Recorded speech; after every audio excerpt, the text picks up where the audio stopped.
जीवन संदेश, प्रभु का वचन, सुख शांति का पावन संगम। हर रविवार नए विचार, मंगल का संदेश है तैयार।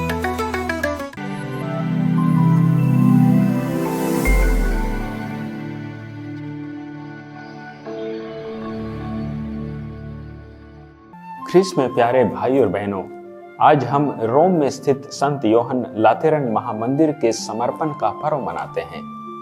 यह सिर्फ एक इमारत नहीं है, यह रोम के धर्माध्यक्ष संत पापा का कैथेड्रल है और इसलिए इसे दुनिया के सभी गिरजाघरों की माता और शीर्ष कहा जाता है। इस पर्व को मनाकर हम पूरी दुनिया में फैले अपने कैथोलिक विश्वास के साथ अपनी अटूट एकता की घोषणा करते हैं। लेकिन यह पर्व हमें एक बहुत गहरे सत्य की ओर ले जाता है। ईश्वर का सच्चा मंदिर आप और मैं हैं। सबसे महत्वपूर्ण प्रश्न जो संत पौलुस आज हम सबसे पूछते हैं कि क्या आप यह नहीं जानते कि आप ईश्वर के मंदिर हैं और ईश्वर का आत्मा आप में निवास करता है। लातेरन महामंदिर का निर्माण इंसानों ने किया था, लेकिन आपका मंदिर किसने किया? स्वयं ईश्वर ने। आपका शरीर और आपकी आत्मा ईश्वर के आत्मा का निवास स्थान है। आप मसीह में बपतिस्मा लेकर जीवित पत्थर बन गए हैं और यीशु मसीह आपकी एकमात्र अटूट नींव है। इसलिए हम गिरजाघर की जितनी देखभाल करते हैं, उतनी ही देखभाल और सम्मान हमें अपने शरीर और अपनी आत्मा के मंदिर को देना चाहिए। आज के सुसमाचार में हमने यीशु को मंदिर को शुद्ध करते हुए देखा। उन्होंने व्यापारियों को बाहर निकाल दिया क्योंकि उन्होंने आराधना के स्थान को बाजार बना दिया था। जब यीशु हमारे दिल के मंदिर में आते हैं तो उन्हें क्या मिलता है? क्या उन्हें वहां क्रोध, ईर्ष्या और निंदा के व्यापारी मिलते हैं? क्या उन्हें लालच और स्वार्थ के पैसे बदलने वाले मिलते हैं?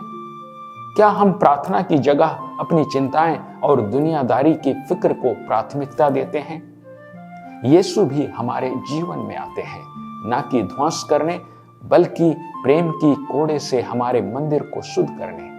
वह चाहते हैं कि हमारा हृदय सच्चा आराधना का स्थान बने, ना कि दुनियादारी का अड्डा। साथ ही उन्होंने एक वादा भी किया, इस मंदिर को गिरा दो और मैं इसे 3 दिन में खड़ा कर दूंगा।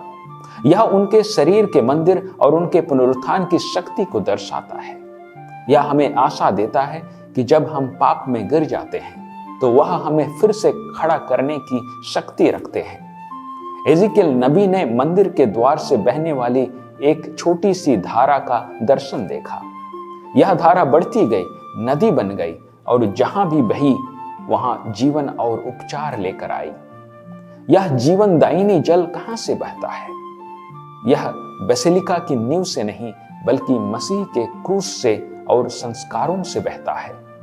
यदि हम वास्तव में ईश्वर का मंदिर हैं, तो हमें भी जीवन धारा बनना होगा।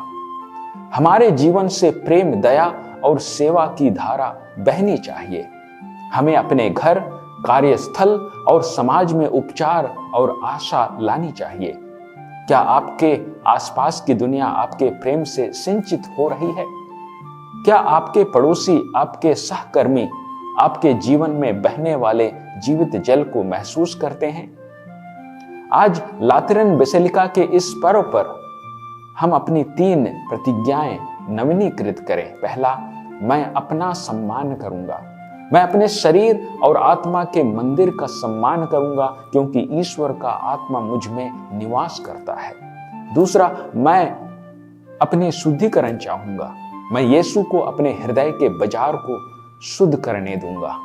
तीसरा, मैं प्रवाहित होऊंगा, अर्थात मैं मसीह से बहने वाली जीवन धारा को दूसरों तक पहुंचाऊंगा। आइए हम सिर्फ पत्थरों के गिरजाघर के प्रति नहीं, बल्कि मसीह में हमारे अपने अस्तित्व, ईश्वर के मंदिर के प्रति अपनी आस्था और सम्मान को नवीनीकृत करें। आमीन।